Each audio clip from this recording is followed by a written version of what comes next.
2025년 1월 15일 수요 예배에 오신 여러분들을 환영하고 축복합니다. 하나님의 말씀을 듣는 것이 우리의 기쁨임을 믿습니다.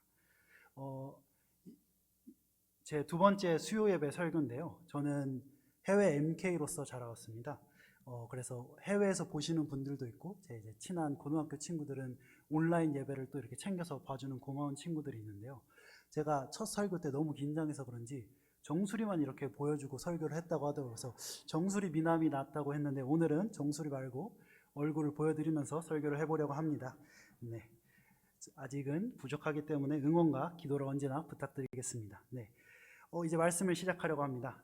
한 해가 지나면 저희가 어떻게 살아왔는지 뒤돌아보기도 하고 내년을 계획하고 결단하기도 하는 것 같습니다. 언제나 시작과 끝맺음은 가깝게 붙어 있다는 것을 저희는 알고 있습니다. 오늘의 말씀이 있는 신명기서에서 광야의 끝마침이자 가나안 땅으로 들어가는 시작을 다루고 있는 걸 저희는 알 수 있습니다. 모세는 40년간 광야에서의 세월을 기억하면서 이스라엘 백성들에게 강력하게 그의 마지막 설교를 하고 있습니다. 쉐마 이스라엘은 히브리어로 이스라엘아 들으라 라는 뜻을 가지고 있습니다. 오늘 말씀의 첫 부분을 보면 그 문구가 있는 것을 알 수 있죠. 쉐마 이스라엘로 불리는 오늘의 본문 신명기 6장 4절에서 9절의 본문은 신명기서의 핵심을 담고 있습니다. 쉐마 본문은 크게 세 가지로 나눌 수 있는데요.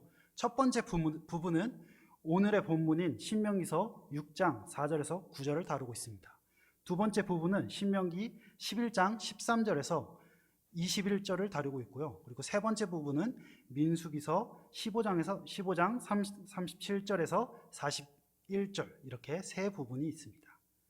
첫 번째 부분은 하나님의 유일성을 선언하며 하나님을 전심으로 사랑하고 그분의 말씀을 마음에 새길 것을 명령합니다. 그리고 이 말씀을 자녀들에게 가르치고 일상생활에서 기억하도록 명령합니다. 두 번째 부분은 하나님의 계명을 지키는 것이 축복과 연결되며 불순종은 징벌을 가져올 것임을 경고합니다. 세 번째 부분은 하나님의 계명을 기억하고 순종할 것을 명령합니다. 이 부분은 이스라엘 백성이 하나님께 속해 있음을 상기시킵니다.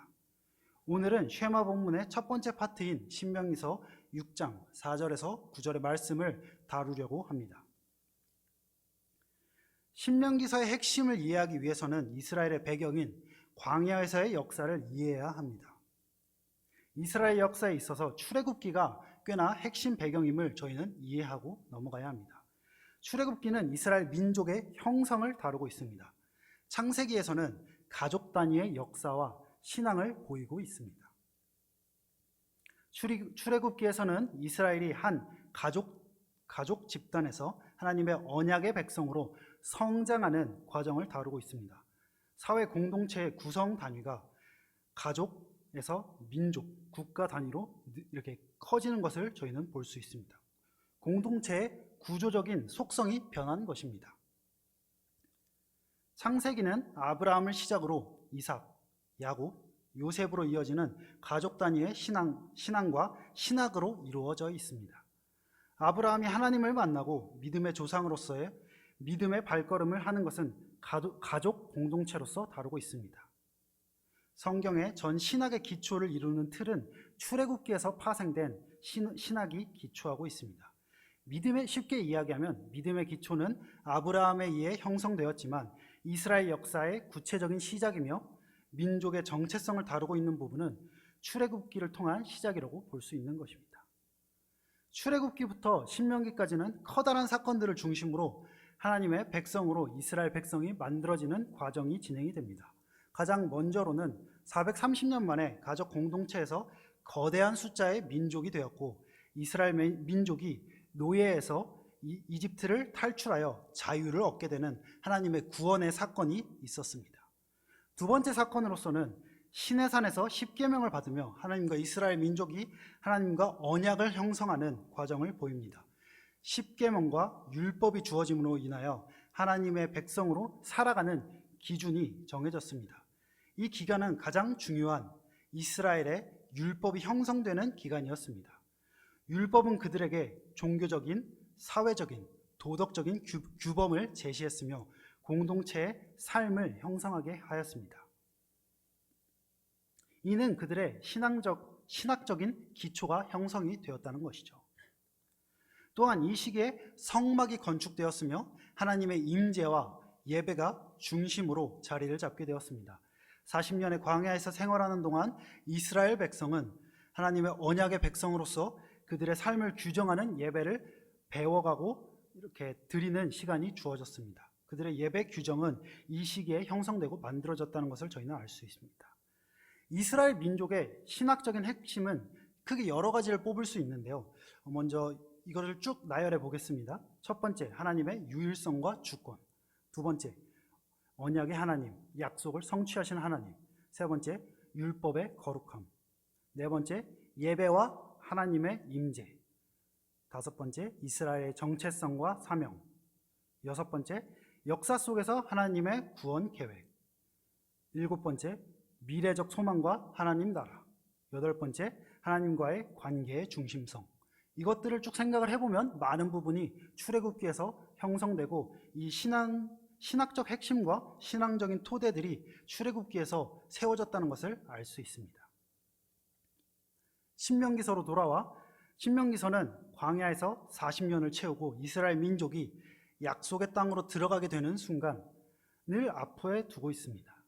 첫 번째 시도는 불신앙으로 인해 실패했고 1세대들은 모두 광야에서 죽게 되었습니다. 하나님은 불신앙의 세대를 걸러내셨습니다. 하나님은 새로운 신앙의 DNA를 이스라엘 민족 2세대에게 주입하셨습니다.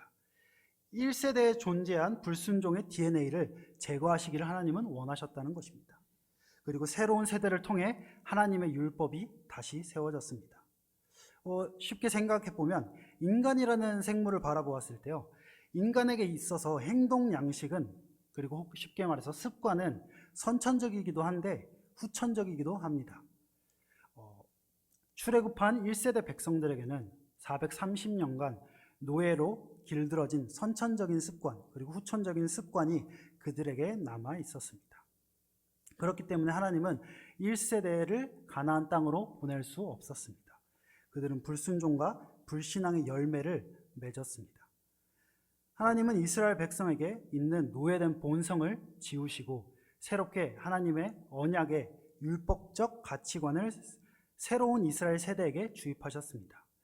새로운 도화지에 새로운 하나님의 세계관을 그려나가셨습니다.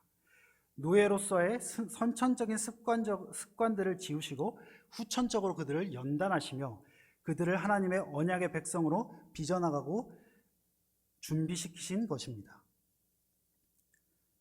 결국 신명기서에서 모세가 하나님의 말씀에 따라 가나안 땅에 들어가지 못하는 상황이었고 모세는 그들 가운데 리더였고 가장 연장자로서 그들에게 마지막 고별 설교로서 하나님과의 언약을 재확인시켜주며 율법을 강조하고 이스라엘의 신앙과 정체성을 강화하는 것이 이 신명기서의 내용입니다.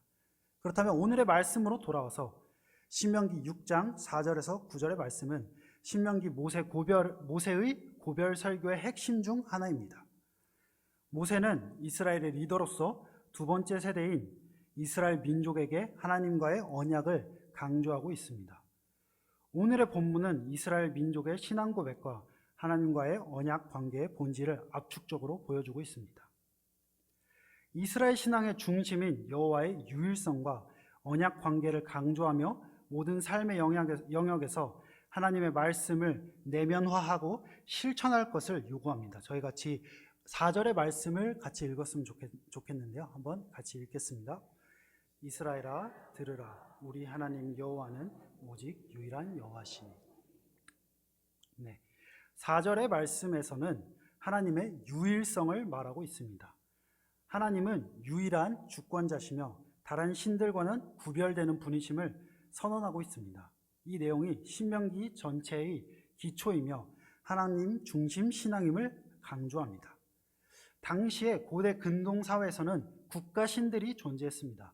국가마다 섬기는 신들이 달랐으며 나라 간의 전쟁은 국가 신들 간의 싸움으로 간주되었습니다.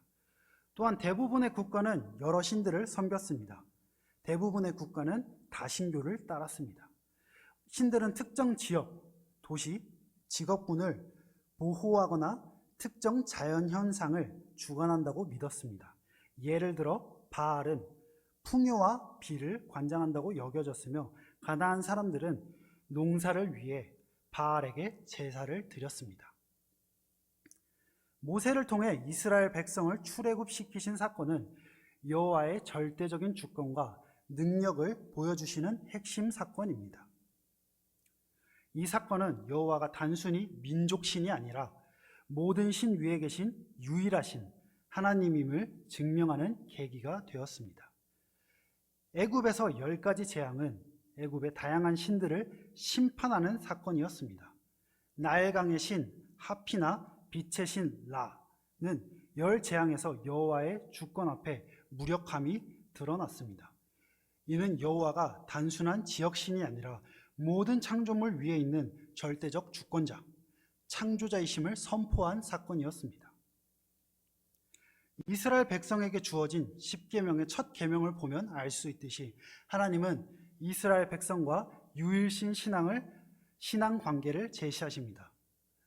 10계명에서 너는 나 외에 다른 신들을 내게 두지 말라는 계명은 이스라엘이 다신교 사회에서 여호와만을 섬기는 독특한 정체성을 가지게 했습니다. 여호와 하나님은 모든 신들 위에 있음을 공표하는 말씀이기도 합니다. 이제 다음으로 5절, 6절의 말씀을 같이 한번 읽었으면 좋겠습니다.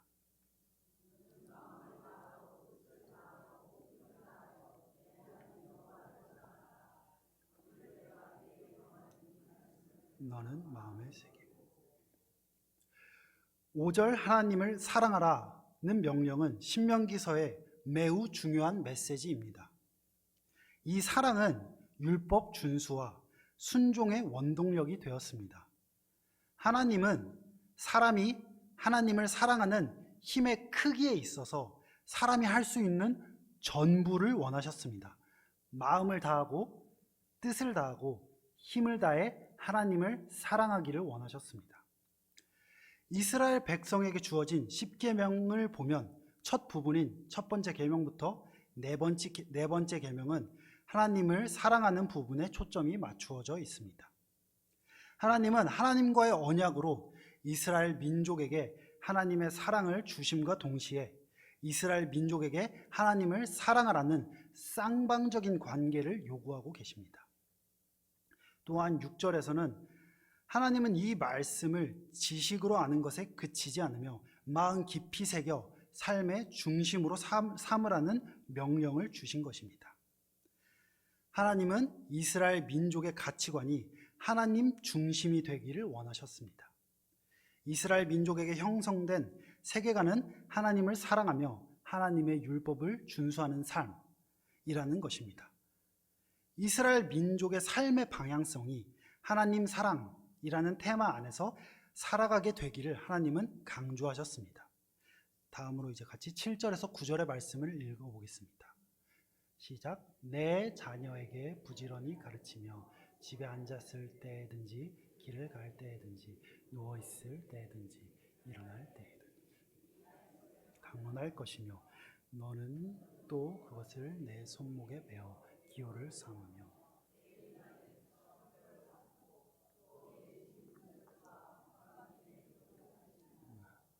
아멘.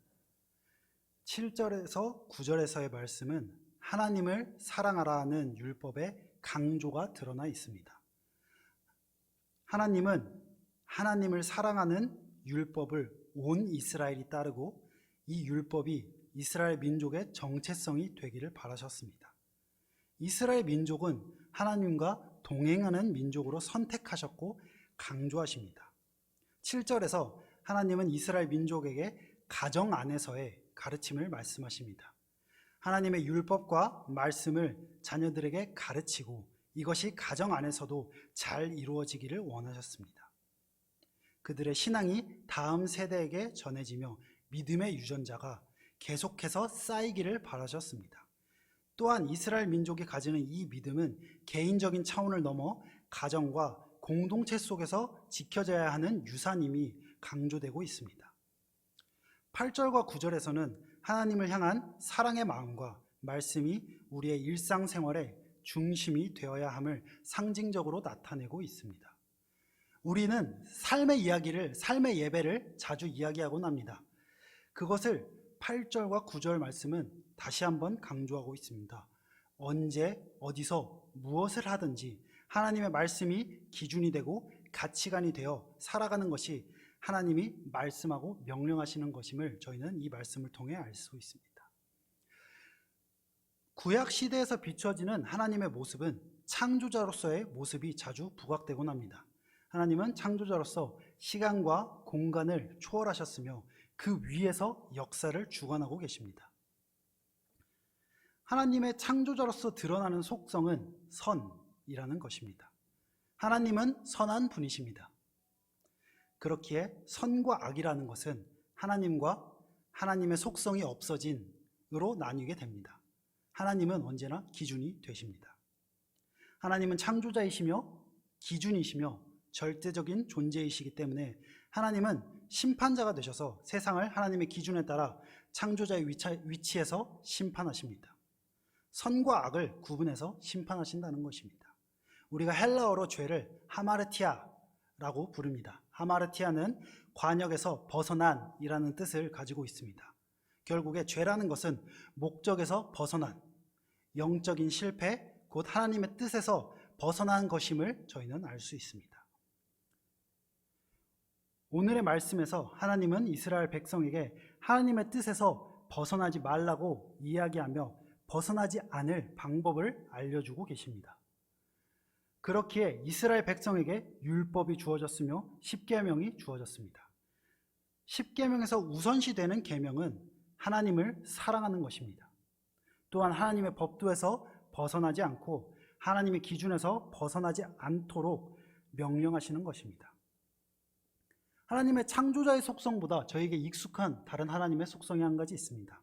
우리에게는 매우 익숙한 그 속성은 하나님은 사랑과 구원의 하나님이십니다.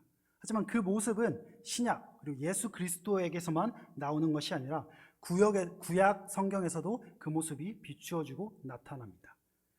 하나님은 심판을 하시는 기준이 되시며 창조주의 위치에서 사랑의 목적을 가지고 구원하시려고 하나님의 법을 이스라엘 민족에게 주셨습니다.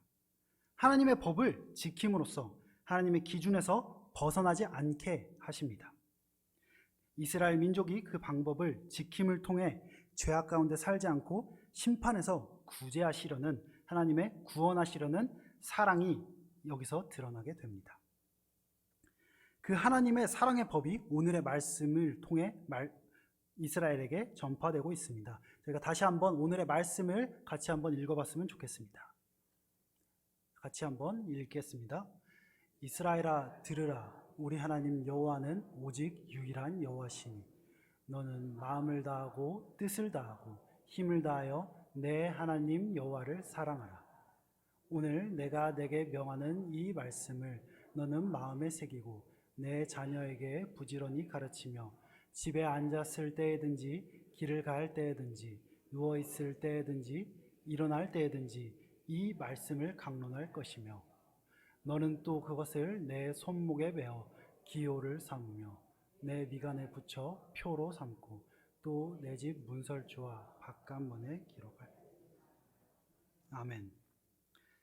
바로 이 말씀을 지켜 하나님을 사랑한다면 하나님은 사랑과 구원의 하나님이시기 때문에 하나님의 심판이 벗어날 것을 의미하게 됩니다. 신명기서의 이 쉐마 본문은 구약에서만 적용되는 것이 아니라 신약에서까지 반복되는 기독교의 핵심 내용입니다. 마가복음 12장에서 예수님은 바리새인, 헤롯 땅의 사람들 그리고 서기관에게 심판을 받게 됩니다. 그들은 예수님을 무너뜨리려고 예수님을 띄우는 듯이 다가가 넘어뜨릴 함정이 있는 질문들을 던지기 시작합니다. 하지만 예수님은 당연하게도 그 의도를 모두 파악하시고 그들의 함정을 깨뜨리십니다. 그리고 그 가운데 서기관이 궁금한 가운데서 예수님께 질문을 던집니다. 계명 중에 첫째 되는 계명이 무엇입니까? 물어보게 됩니다. 예수님은 오늘의 말씀을 인용하여 그들에게 대답하십니다. 마가복음 12장 29절에서 30절의 말씀을 저희 같이 한번 읽어보겠습니다. 예수께서 대답하시되 첫째는 이것이니 이스라엘아 들으라. 주 곧 우리 하나님은 유일한 주시라. 내 마음을 다하고 목숨을 다하고 뜻을 다하고 힘을 다하여 주 너의 하나님을 사랑하라. 네, 예수님의 이 대답은 당시 유대교에서 율법의 많은 계명, 613개 정도의 계명이 있는데요. 중에서 어떤 것이 가장 중요한지 논의하던 배경을 반영해서 예수님이 이 논쟁이 나온 것입니다. 예수님이 모든 사람들 앞에서 짚어내신 것은 하나님을 사랑하는 것이 모든 것 중에 제일 중요하고 하나님을 사랑함으로 순종해야 한다고 예수님은 명령하고 이렇게 짚어서 강조하셨던 것입니다. 예수님이 이렇게 세 가지 단어를 반복해서 말하는 것은 수사학에서도 자주 사용되는 기법인데요. 예수님은 하나님을 사랑하는 것에 있어서 목숨, 뜻, 힘이라는 세 가지 단어들로 이 부분을 강조하고 계십니다. 예수님은 목숨, 뜻, 힘이라는 전 인격적인 헌신이 하나님을 향해야 한다고 거듭 강조하고 계십니다. 예수님은 율법의 핵심이자 본질은 율법의 행위에 있는 것이 아니라 하나님을 사랑하는 것에 있다고 말씀하고 계십니다. 하나님께서 주신 율법은 이스라엘을 구원하시고자 하는 하나님의 사랑의 방법이었습니다. 예수님은 하나님을 사랑하는 것을 목숨을 다하고 뜻을 다하고 힘을 다하여 하나님을 사랑하라는 명령으로서 다시 한번 강조시키십니다. 신명기서의 명령은 모세 시대에 그리고 이스라엘 백성에게 그리고 2000여 년 전쯤 예수님 시대에도 그리고 오늘날 우리에게도 동일하게 적용이 됩니다. 하나님은 우리에게 하나님을 사랑하라고 명령하고 계십니다. 하나님은 우리를 사랑하시기에 이 명령이 유지되고 있습니다. 우리는 하나님을 전 인격적으로 우리의 최선을 다해서 사랑해야 합니다. 우리는 이 말씀을 우리의 기준 삼아야 합니다. 오늘의 말씀에서는 구체적으로 세 가지 명령을 실천을 명령하십니다. 첫 번째로 하나님을 사랑하라는 말씀을 우리의 마음에 새겨야 합니다.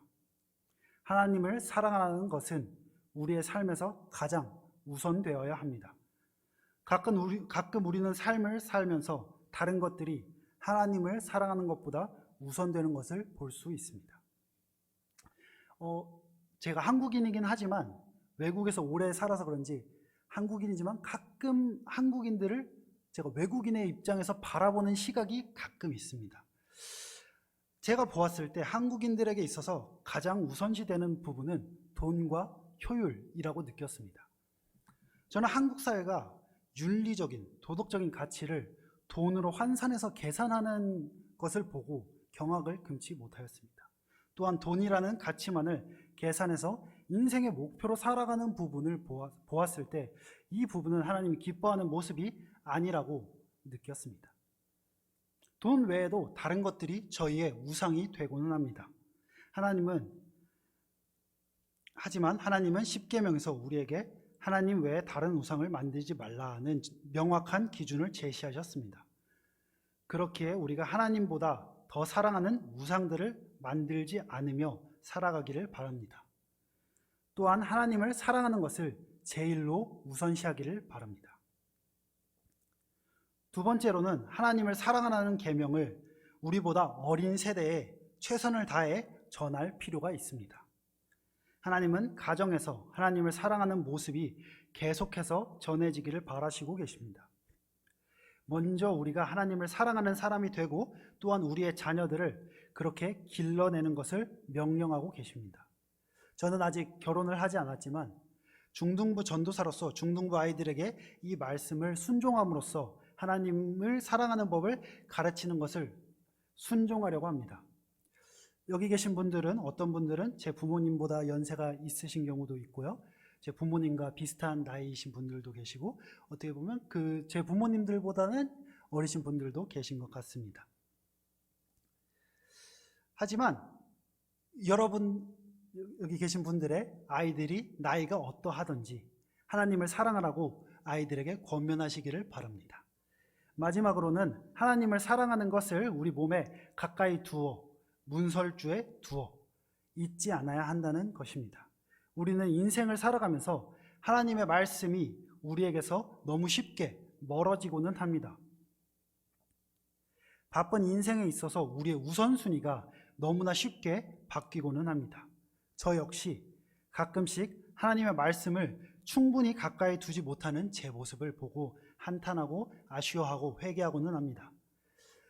제가 아는 지인이 저에게 이런 신앙 고백을 했던 것이 기억이 납니다. 회사 생활을 하고 인생을 살다 보면 너무 쉽게 하나님의 말씀과 멀어지더라. 신앙을 지킨다는 것이 매우 힘들더라. 했는데요, 저에게 그게 기억이 나더라고요. 우리는 목숨을 다하고 뜻을 다하고 힘을 다하여 하나님의 말씀을 우리에게 가까이 두어 하나님의 법도를 지키고 하나님을 사랑하는 것을 놓치지 않아야 합니다. 우리가 하나님을 마음을 다하고 뜻을 다하고 힘을 다하여 사랑하는 자들이 되기를 바랍니다. 마지막으로 말씀을 읽고 마무리하려고 하는데요. 그 말씀에 이스라엘 대신에 자기 자신의 이름을 넣어 말씀을 읽었으면 좋겠습니다. 예를 들어 이스라엘아 들으라 대신에 저는 이제 김건이기 때문에 김건아 들으라 라고 이야기할 건데요. 같이 말씀을 자신의 이름을 넣어 봉독하며 마무리하도록 하겠습니다. 네, 같이 한번 봉독하겠습니다. 김건아 들으라. 우리 하나님 여호와는 오직 유일한 여호와시니 김건은 마음을 다하고 뜻을 다하고 힘을 다하여 내 하나님 여호와를 사랑하라. 오늘 내가 김건에게 명하는 이 말씀을 김건은 마음에 새기고 내 자녀에게 부지런히 가르치며 집에 앉았을 때든지 길을 갈 때든지 누워있을 때든지 일어날 때든지 이 말씀을 강론할 것이며 김건은 그것을 내 기호를 삼으며 내 미간에 붙여 표로 삼고 또 내 집 문설주와 바깥 문에 기록할지니라. 아멘. 저희 함께 잠시 동안 기도했으면 좋겠는데요. 먼저 우리가 하나님을 최우선으로 사랑하는 삶을 살고 그 어떤 것도 우상으로 두지 않는 삶을 살게 해달라고 기도했으면 좋겠습니다. 두 번째로는 우리의 자녀들이 그리고 우리의 가정이 그리고 우리의 이 공동체가 하나님을 최우선으로 사랑하는 공동체가 되게 해달라고, 사랑하는 가정이 되게 해달라고, 사랑하는 우리의 자녀들이 되게 해달라고 기도했으면 좋겠습니다. 저희 주여 한번 부르짖고 기도하겠습니다. 주여, 아버지 하나님, 우리가 하나님을 최우선으로 사랑하는 삶을 살고 그 어떠한 것도 우리의 우상으로 두지 않는 삶을 살게 해주십시오. 아버지 하나님, 우리는 부족합니다. 주님, 우리의 너무 쉽게 많은 것들이 우리의 우상이 되고는 합니다. 하나님이 계셔야 하는 위치에 우리의 하나님이 되려고 하는 것들이 너무나 많습니다. 아버지 하나님, 그것들을 모두 우리의 우상이 되지 않게 해주시고 오직 하나님만이 나의 정말 진심 되신 유일한 하나님이 되게 해 주시옵소서. 하나님 아버지, 우리의 자녀들이, 우리의 가정이, 우리의 공동체가 정말 하나님으로 최우선으로 사랑하는 그러한 공동체가 되게 하여 주시옵소서. 아버지, 하나님 아버지, 우리 공동체가, 우리의 가정이 그리고 우리의 자녀들이 정말 하나님을 사랑하게 하여 주시옵소서. 또한 우리가 하나님만을 정말 우리의 가장 최우선으로 사랑하게 하여 주시옵소서.